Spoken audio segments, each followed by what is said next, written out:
Olá, queridos amigos! É um prazer tê-los conosco hoje. Neste vídeo, vamos mergulhar nas profundezas do significado por trás das palavras de Jesus sobre nascer de novo no capítulo 3 do Evangelho de João. Vamos explorar e compreender as nuances desse conceito intrigante. Estão prontos para essa jornada? Então vamos lá! 3, 2, 1. O que veio nos mostrar? Um reino. É com isso que nossos governantes estão preocupados. Não desse tipo. Então o quê? Um tipo de reino que uma pessoa não pode ver, a menos que nasça de novo. Nasça de novo? Isso. Quer dizer uma nova criatura? A conversão dos gentios para o judaísmo? Não é disso que eu estou falando. Então o que é nascer de novo?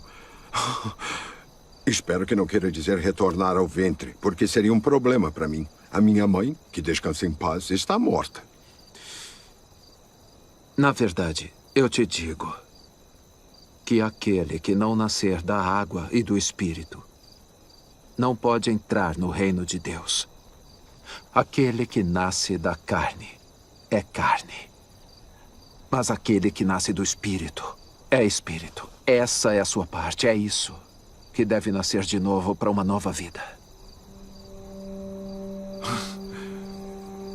Como pode ser isso? O senhor é professor em Israel e não entende essas coisas? Estou tentando, mestre. Eu sei.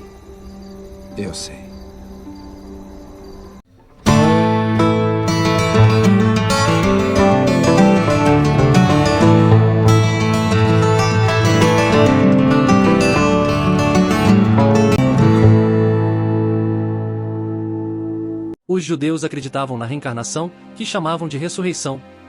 A única exceção eram os saduceus, que pensavam que tudo terminava com a morte e não acreditavam nisso. As ideias dos judeus sobre isso não eram claras porque tinham noções vagas e incompletas sobre a alma e sua conexão com o corpo. Eles pensavam que uma pessoa que viveu poderia viver novamente, mas não sabiam exatamente como isso aconteceria. Eles usavam o termo ressurreição para se referir ao que algumas religiões chamam de reencarnação. Ressurreição implicava trazer de volta à vida um corpo morto, o que a ciência mostra ser impossível, especialmente quando os elementos do corpo já foram dispersos. Já a reencarnação é quando a alma ou o espírito volta à vida em um novo corpo, que é totalmente diferente do anterior.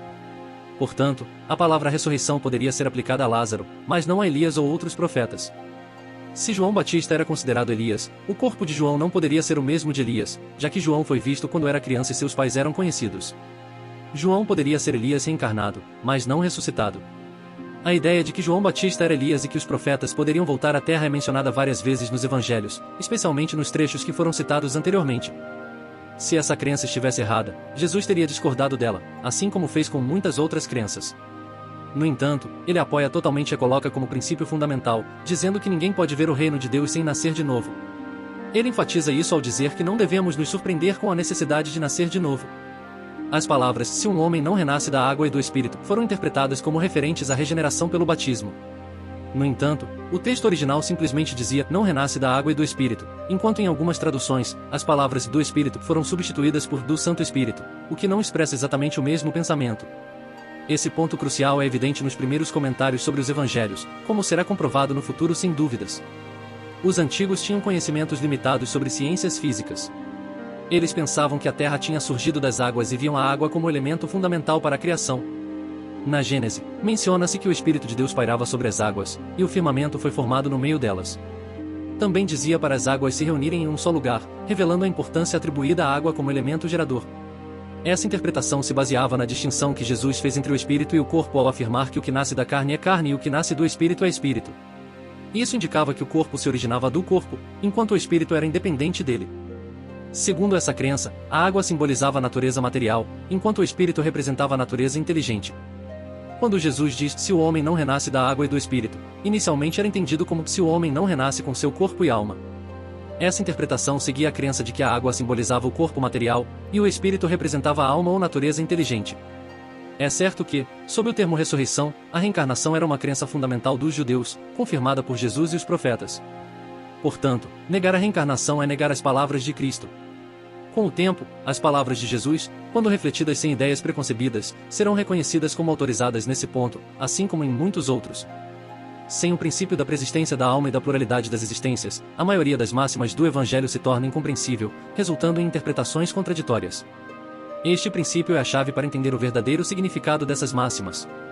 Espero que tenham gostado e entendido. Se fizer sentido para você, compartilhe. Ficaremos felizes se quiser deixar seu comentário e opinião para enriquecer nossos estudos. Que Deus abençoe a todos. Até a próxima!